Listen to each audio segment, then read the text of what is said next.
33-year-old Louis Anacortes sat on a freshly finished and washed marine teak and iron bench overlooking Riffy Lake.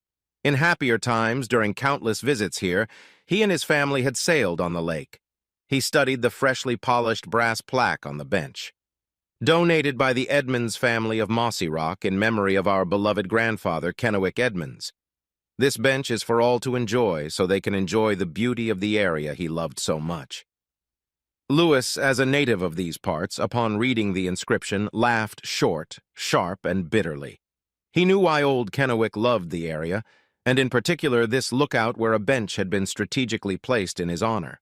From this spot, Kennewick often rested and gazed longingly at the crystal blue water that flooded his childhood home decades ago when Tacoma City Light built the Mossy Rock Dam to generate electricity for the city. Louis knew the town of Riffa was out there somewhere, but it lay 60 feet below the shimmering surface of the lake, which now reflected a gorgeous blue sky and jagged clouds. A variety of native pines grow beneath the forest canopy surrounding the lake. Some of the western whites and ponderosas towered more than 36 feet into the sky. As a child, Louis had always dreamed of climbing to the top of one of them to see if he could touch the vast sky. He had a cherished memory of his late father. Once, when he was a young boy, he and his father had lain on their backs on the shore of a lake and rested. Their antique bamboo fishing rods by H.L. Leonard were leaned against a tree. Those were tuned to the salmon that thrived in these waters. They gazed skyward, admiring nature's amazing work, and at the same time rested. He told his father about his desire to climb to the top of one of the pine trees. His father was silent for several minutes and did not even pay attention to Louis's statement. Just when Louis thought his father must have let his words pass his ears, he began humming a line from Jimi Hendrix's song, Purple Haze. Forgive me while I kiss the sky. His father was a terrible singer. He couldn't get the melody out even to save his own life, but it never stopped him from singing. When his father's voice would repeat that line, the teenage Louis would look around embarrassed, praying that no one would witness his singing. In adulthood, however, the incident is pleasantly and indelibly etched in his memory. Louis lost both of his parents to cancer when he was very young. This fact, as well as his understanding of genetics, was one of the reasons this encounter happened. Life is too short. Louis's attention was now drawn to the lake itself. Nearly 23 miles long, it was so deep that no light could shine through the darkness that enveloped the once vibrant, close-knit community of Riff. The darkness hid all evidence that it had ever existed, because it would never again be seen in the light. Louis thought it an apt metaphor for his marriage. To any passerby unfamiliar with the nightmare in which Louis had recently lived, it might have appeared to be serenely absorbing the secluded beauty of the warm fall weather that occasionally visited the Pacific Northwest. Locals still refer to this phenomenon, despite its current political incorrectness, as Indian summer. Indian summer. When it comes, there is no finer time or place on earth. It almost makes 9 long months of dreary rain seem bearable. Although outwardly Louis looked calm, inside he was seething. He had to endure this nightmare alone.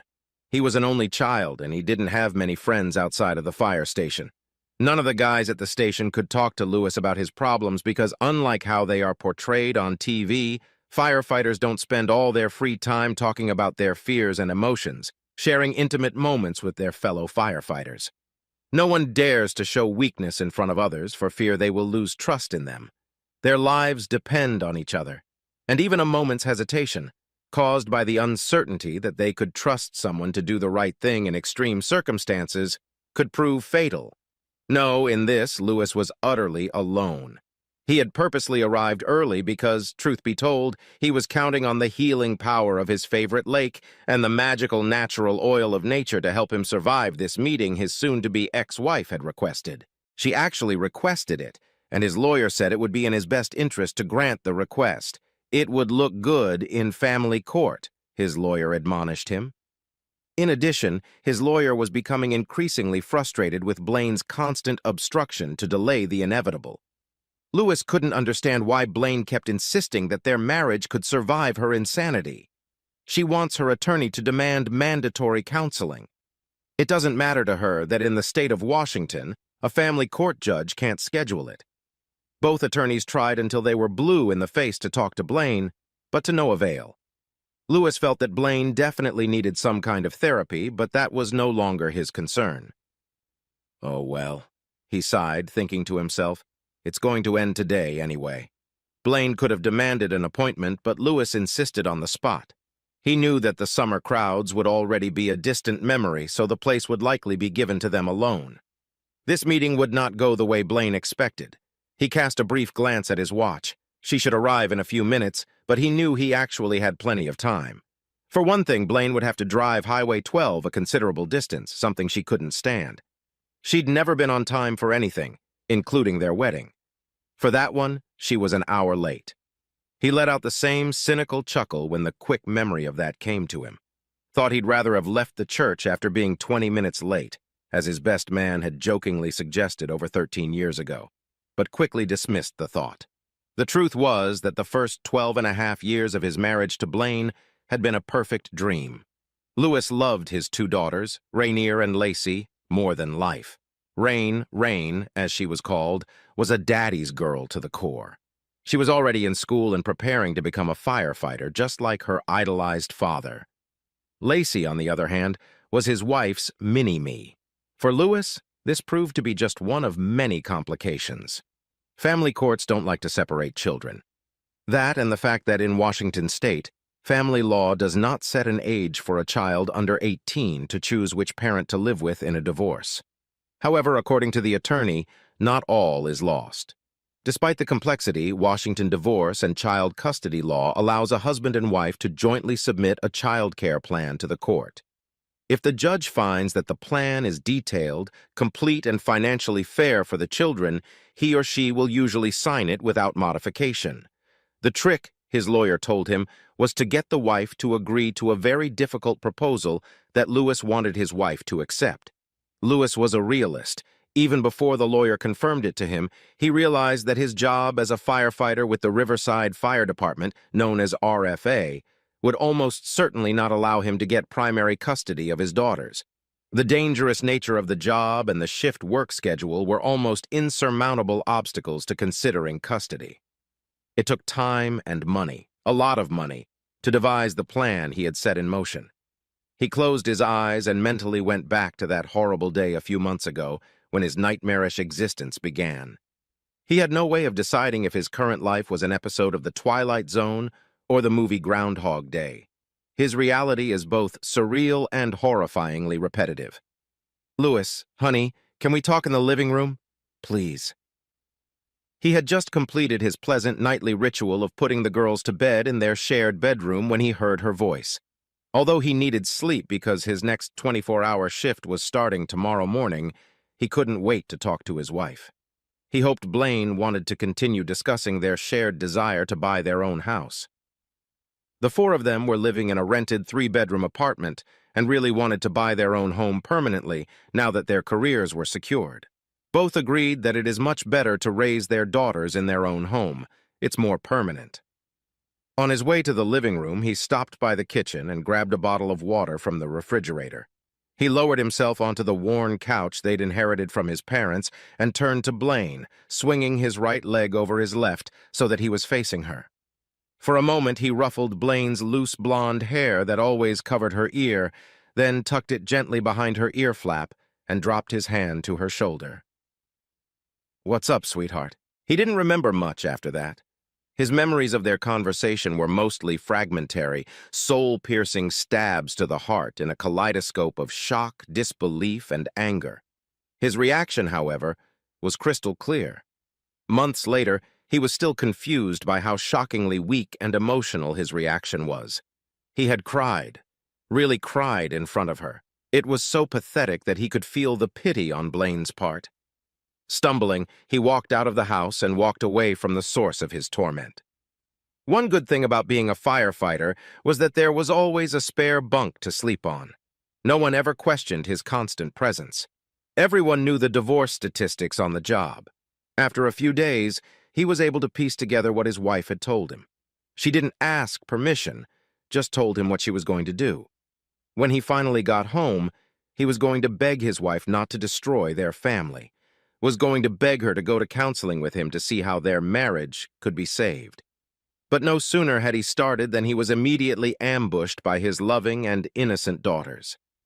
Blaine had promised him that they would come to meet him at her parents' house. He turned and looked at his wife standing there with a sly, victorious grin on her face. The love he had once felt for her was long gone. It had now been replaced by a burning hatred.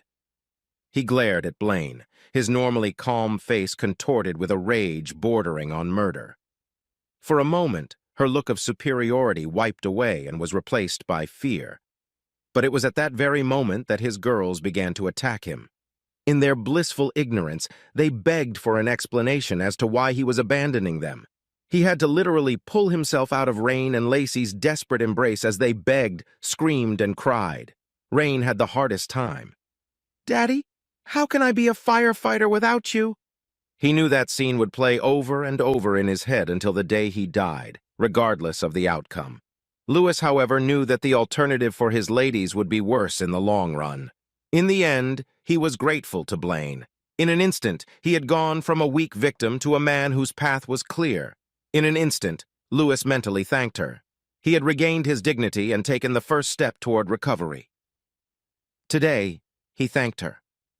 "I know it's hard for you girls, and I hope one day you'll understand me. It's just that your mom and I are estranged. We want different things out of life. But I promise you that I will never leave you. I'll see you often and love you forever." He never once looked back at Blaine. When finally freed from the clutches of his girls, he walked purposefully out of his apartment for the last time. From that day forward, Lewis hadn't said a word to his soon-to-be ex-wife, wisely left it to his attorney to speak for himself. Lewis didn't know if he had dozed off or if he was so engrossed in his memories that he had lost track of time. "Hello, Lewis. Thank you for meeting me. Our daughters miss you very much." Her voice, which had once been a reassuring and caring greeting to him, scratched his mind like fingernails on an old chalkboard. He shook his head to clear his thoughts. It was showtime. "Doing this is what my lawyer Blaine told me to do. In a perfect world, I'd never have to look at your ugly face again." He didn't even look in her direction, stared straight at the lake, searching for strength in its quiet familiarity. He heard her shocked. Ah, yes. She'd thought this session would go differently. Lewis smiled involuntarily and looked at her. "I know this is on you, Blaine, but I have to tell you something before you start. This is the last conversation you and I will have on this subject. If you repeat one of those ridiculous reasons you've repeated ad nauseum, that this is supposed to make our marriage stronger, if you tell me one more time how much you love me, if you tell me that it's just my fragile male ego standing in the way, if you even hint that I'm to blame for the breakup of our family, I will get up and walk out of here. At this point, you disgust me so much that I'm physically sickened by your mere presence. Lewis, I don't know." Lewis was sure that Blaine was preparing to repeat his nauseating "but I love you both" speech, and raised his hand to her face. "Let me save you the trouble, Blaine. See this?" He pointed to a large, ubiquitous manila envelope on the bench seat. "Those are the divorce papers that will end our marriage. When you leave here in a few minutes, take them with you. You'll sign them after your attorney has reviewed them. You will return them to my attorney's office within 36 hours. He turned away from her to admire the breathtaking view once more, then continued. "Your attorney will confirm that everything here meets the state's requirements for a parenting plan. But I don't want a cheating wife, so we'll both end up getting a divorce. Now pay attention because this is important." Lewis sighed in frustration, even though deep down he knew Blaine would make things even more complicated than they needed to be. "The parenting plan is what the family court pays the most attention to. What I'm proposing is fair. We don't have a lot of savings, so the rest will be split in half. You'll have custody of the girls." "What? You're not going to fight me on this?" Blaine snorted. "Of course not. The girls need a mother, and despite actually being a shitty wife, you've been a decent mother, so no. And you'll keep the apartment so the girls don't have to change schools or find new girlfriends. I will pay half of the housing costs and pay more than the minimum required child support. I will also have plenty of visits with my girls. It's all spelled out here." At that moment, A myriad of emotions ran through Blaine's mind. She was surprised, delighted, and disappointed all at the same time. She had counted on Lewis's love for his daughters to keep him home and keep their marriage intact. It was at this point that Blaine began to realize exactly what she had lost and began to cry in earnest. "Look, Blaine, the reality is that with my work schedule and the risk from my job, I know I don't stand a chance of getting custody of the girls. Even if you had sex with the entire Seahawks soccer team on the 50-yard line at halftime of a playoff game, it wouldn't change the fact. But Lewis, can't we—" "Don't interrupt, Blaine. We're just getting to the point. You should pay very, very close attention to the next part." He squinted at her impatiently, pulled a thick letter-sized envelope from his pocket and handed it to her. She opened it and began to look through the contents. "As I said, if the divorce papers are not signed and on my attorney's desk exactly as written within 36 hours, everyone in your family, your co-workers, your manager, and everyone else you have ever known will receive a copy of what is inside. This is your copy. It's a detailed account in vivid colors of what you did to end your marriage. And more importantly, a record of what you demanded I accept as part of continuing my marriage to you.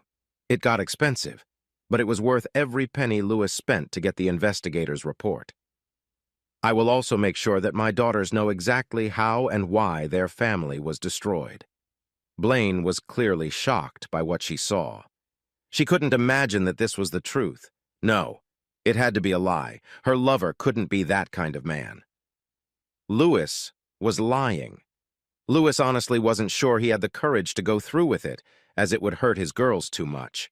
But on the other hand, he didn't think he would have to resort to this nuclear option. Besides, it could land him in jail and out of work. He was also really counting on the fact that her lover would turn out to be who Lewis thought he was. And most importantly, Blaine is as servile and gullible as this asshole seems to think she is. The important thing here, Blaine, is that they have to be signed exactly as I suggest.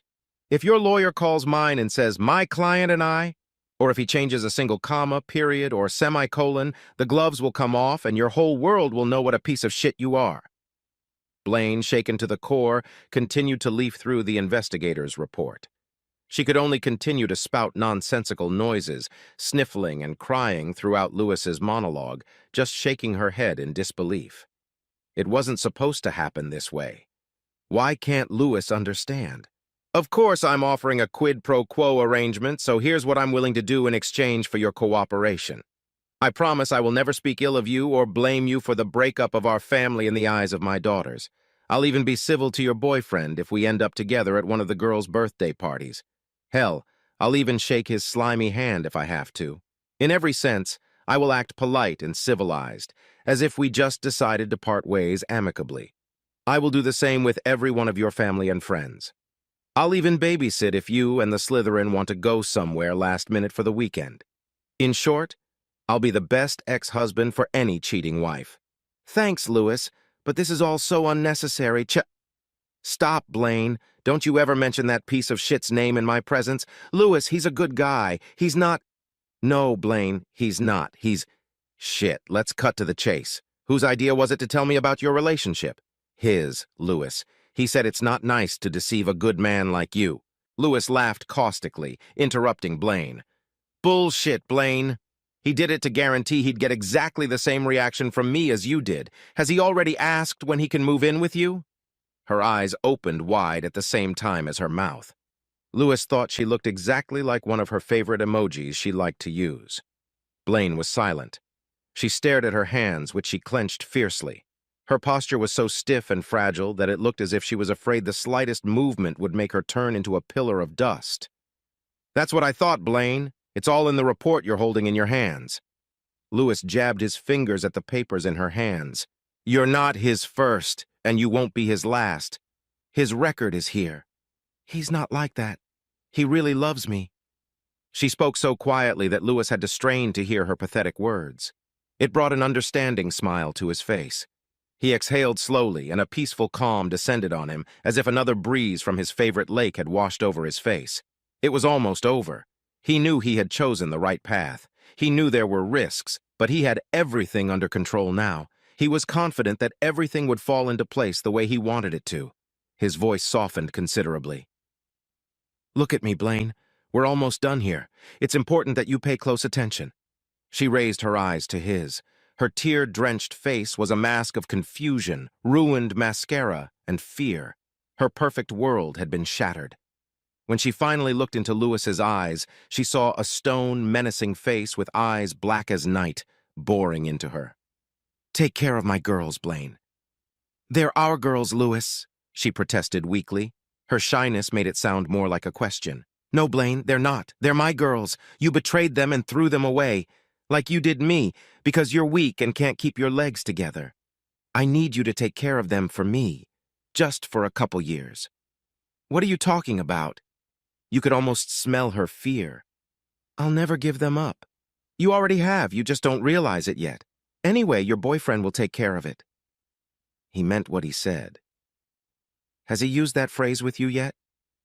"Baby, just take some of this. It will make our sex so much better. Our lovemaking will be so intense you can't imagine. All your nerve endings will be on fire. Here, just wash it down with a little of this." She looked at her hands again, bashfully. "Soon he'll be sharing you with his friends." "Come on, baby. Justin's such a nice guy. Don't you want to see what it's like to be loved by more than one man at a time just once?"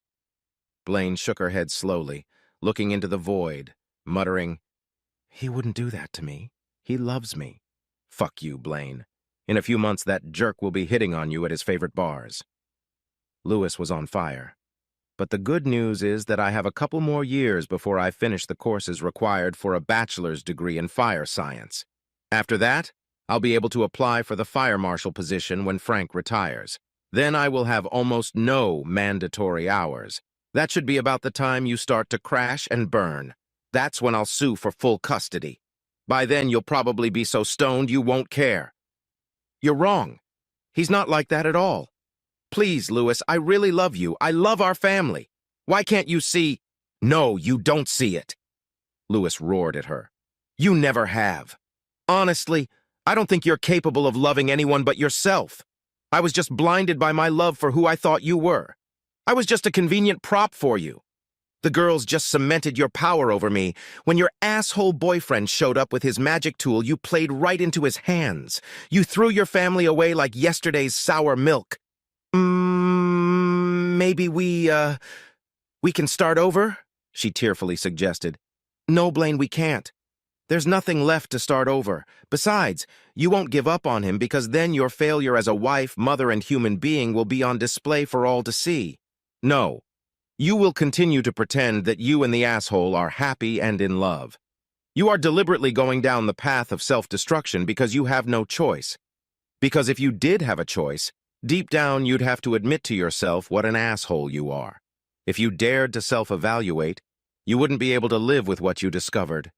Now you have no choice but to live with who you are for the rest of your miserable life. But if I'm wrong, and you both actually love each other, I'm sure it won't be long before your magical businessman starts insinuating that you're being hampered by the need to babysit. He'll probably start with, "Why don't we just let Lewis take them more often?" Something like that. You won't argue with him because you don't want to give up the fantasy sex. That's the same thing you told me when you said I'd have to share you with that parasite. If he finally threatens to leave you after proposing, coaxing, and finally promising he'll leave if you don't give the girls to me, well, then, you'll be back to square one, won't you? He smiled at her confusion. Either way, I win and you lose. It's only a matter of time, and I'm a patient guy. Lewis looked out over the azure surface of the lake again. For a moment, the breeze died down. The water was like glass in a closet door. It was time to leave. He vowed to himself that he would come back here often with his daughters. His girls loved it here, but it wasn't enough. He wanted them to love this place as much as he did. He stood up, but not because he was done with her, but because there was so much adrenaline in his body that his central nervous system wouldn't let him stay still any longer. He needed to discuss one last essential detail with her. Lewis stepped awkwardly around the bench. He placed his hands on the smooth, varnished teak on either side of Blaine's shoulders and gripped it tightly. He slowly leaned over to whisper in her ear. In a quiet voice full of gloating, he said with quiet fury, Tell your shitty boy that if I get even a hint or even a mere suggestion that he is behaving inappropriately with my daughters, I will kill him. And it doesn't matter what it is. Drugs, sexual innuendo, simple peeping at them in their nightgowns. I'm gonna kill him. Tell him he won't have to sneak around or look over his shoulder looking for me, because I'll come at him head on. I want him to realize in his last moment that I'm the one who ended his miserable fucking existence on this earth. The same goes for you, Blaine. His voice began to shake, his throat sore from the strain. The pressure of his grip intensified as adrenaline kicked in with every word he spat out at her. You tell him this, Blaine! At the last word, there was a loud crack as the hard wood gave in to Lewis's death grip. Blaine flinched sharply. Lewis looked down curiously at the shattered piece of lattice. It must have been dry rot. For her part, Blaine didn't look at him. She wouldn't stop sobbing and whimpering. Her body shook as if she was suffering from hypothermia. Remember, Blaine, 36 hours, not 37. And now I'm leaving. He looked at his hands. His nails were broken, his hands bloody and strewn with splinters. That's strange. That didn't hurt at all. For a moment, he stared at Blaine in silence. All he saw was the empty shell of something that had once been human. He cast one last glance at his surroundings, took a deep breath of clean mountain air, then turned and walked away.